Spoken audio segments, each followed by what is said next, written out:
सबको जय यीशु की नवजीवन का संदेश इस शीर्षक के अंतर्गत ईश्वर का वचन को सुनने के लिए, उस पर मन चिंतन करते हुए उसके अनुसार चलने की कृपा मांगने के लिए मैं आप सभी लोगों का हार्दिक स्वागत करता हूं। प्यारे भाइयों बहनों, आज जुलाई की 19 तारीख है, यानी कि बुधवार है, और आज के सुसमाचार का मुख्य विषय है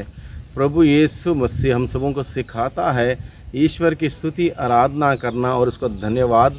करना कितना महत्वपूर्ण है, और इसके महत्व को हम सबों के सम्मुख रखता है। इसलिए प्रभु यीशु मसीह स्वयं अपने अब्बा पिता को धन्यवाद देते हुए उसकी स्तुति करते हुए कहता है, पिता स्वर्ग और पृथ्वी के प्रभु, मैं तेरी स्तुति करता हूँ, क्योंकि तूने इन सब बातों को ज्ञानियों और समझदारों से छिपाकर मेरे बच्चों को प्रकट किया। यानी कि ईश्वर ने ईश्वरीय राज्य की मूल्यों को, सिद्धांतों को, बातों को, ईश्वरीय राज्य के तमाम रहस्यों को ज्ञानियों से, समझदारों से छिपा कर मेरे बच्चों के लिए, यानी कि जो सरल स्वभाव के हैं, प्रभु से सीखना चाहते हैं, विनम्र विनीत भाव के हैं, उन लोगों के सामने प्रकट किया, और उन लोगों ने इस बात को समझ लिया और उनको समझते हुए प्रभु के साथ वो जुड़ गए, प्रभु की बातों को समझ गए। इसलिए प्रभु को इस बात से अच्छा लगा, इसलिए प्रभु यीशु मसीह अपने अब्बा पिता को धन्यवाद देता, स्तुति करता, पिता मैं तेरी स्तुति करता हूँ, क्योंकि तूने इन सभी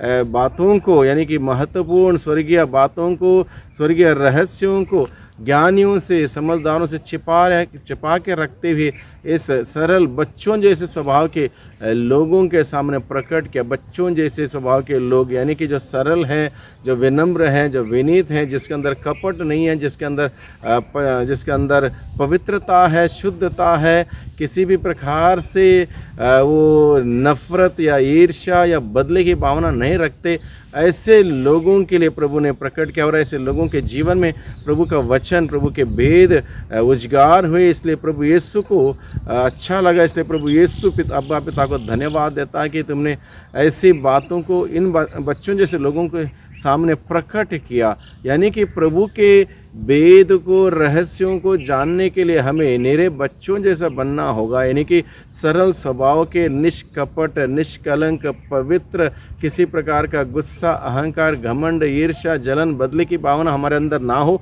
बल्कि पवित्रता के भाव हम रखें, सोच विचार रखें, और इस प्रकार से प्रभु से सीखने की एक तमन्ना रखें, और प्रभु हम सबों को अपने वेदों को, अपने रहस्यों को प्रकट करेगा, और ये हम सबों के लिए फ़ायदेमंद होगा, और इस बात से प्रभु को प्रसन्नता मिलेगी, और प्रभु इस बात के लिए अपने अब्बा पिता को धन्यवाद देता, स्तुति करता है। और इस प्रकार से प्रभु स्वयं हम सबों को भी सिखाता है। हम सबों को भी चाहिए कि हमारे जीवन में जो आशीषें, कृपाएँ, वरदान, बरकतें प्रभु हर दिन हमारे जीवन में बरसाते हैं, उन सबों के लिए हमें पिता परमेश्वर को धन्यवाद देना चाहिए, उसकी स्तुति आराधना करना चाहिए, क्योंकि प्रभु हम सबों से प्यार करता है, प्यार से हम सबों को ये सारे वरदान, कृपाएं, अनुग्रह हम सबों पर बरसाता है। इसलिए प्रभु को हमें धन्यवाद देना चाहिए। आज के इस पाठ के द्वारा प्रभु हमें यही सिखाता है कि हमें प्रभु को धन्यवाद देना चाहिए, प्रभु के अपार कार्यों के लिए जो हमारे जीवन में प्रभु कर रहे हैं, उसके लिए हमें धन्यवाद देना चाहिए। दूसरी बात, हम आज के पहले पाठ के द्वारा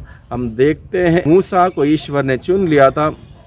इजरायली जनता को प्रतिज्ञा देश ले जाने के लिए, और मूसा को उनके अगुआ बनकर फ़िरौन राजा के पास जाना था, ताकि वहाँ से वो उन सभी लोगों को छुटकारा दें, ताकि लोग ईश्वर की योजना के तहत मूसा के नेतृत्व में प्रतिज्ञा देश लौट के आएँ। और इसकी शुरुआत बड़ी अद्भुत तरीके से होती है। मूसा जो भेड़ चराने वाला था अपने ससुर मिदियान में, जत्रो के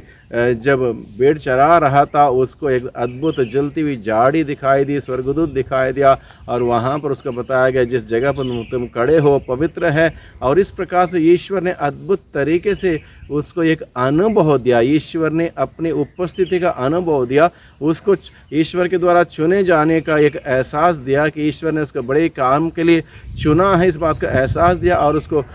भेजा, दिशा निर्देश देते हुए भेजा, और इस आश्वासन के साथ भेजा कि मैं तुम्हारे साथ हूँ, तुम्हारी ज़िंदगी के हर कदम में, हर कठिनाई में, हर परिस्थिति में मैं तुम्हारा ईश्वर तुम्हारे साथ हूँ, इसलिए तुम्हें घबराने की, चिंता की कोई ज़रूरत नहीं। वही आश्वासन प्रभु हम सबों को देता है कि मैं तुम्हारे साथ हूँ, मैंने तुम्हें चुना है। इसलिए प्रभु का कार्य करने के लिए प्रभु हम सबों को निमंत्रण देता है आज के दिन में। इसलिए भाइयों बहनों, प्रभु को हम धन्यवाद दें, प्रभु की स्तुति आराधना महिमा करें। प्रभु ने हम सबों को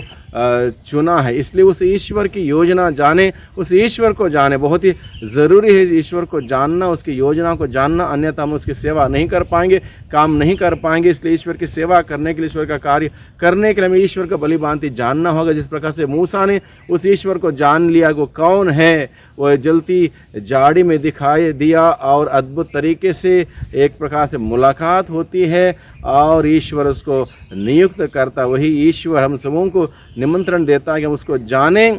संस्कारों के माध्यम से, वचनों के माध्यम से, प्रार्थना के माध्यम से हम उसको जानें, उसको अनुभव करें और जो जिम्मेदारी प्रभु ने हम सबों को दी है उसको समझें और उसको निभाने का पूरा प्रयास करें। भाइयों बहनों, आज के दिन में प्रभु का वचन जो हमने सुना है, इस वचन के अनुसार जीवन बिताने की शक्ति, सामर्थ्य, कृपा, अनुग्रह हम सभी मांगे। आइए हम दुआ करें। सर्वशक्तिमान पिता परमेश्वर, धन्यवाद देते हैं आज के दिन के लिए, आज के वचनों के लिए, आज के वचनों के अनुरूप प्रभु आपकी योजना को जानते हुए, समझते हुए, आपको जानते हुए उसके अनुसार जीवन बिताने की शक्ति, सामर्थ्य प्रदान कर और जो भी उपकार, आशीष हम सबों ने आज तक पाए हैं उन सबों के लिए धन्यवाद देने के लिए स्तुति आराधना करते हुए एक सुंदर जीवन बिताने की कृपा हमें प्रदान कीजिए। दुआ करते हैं उद्धारकर्ता यीशु मसीह के नाम से, आमीन।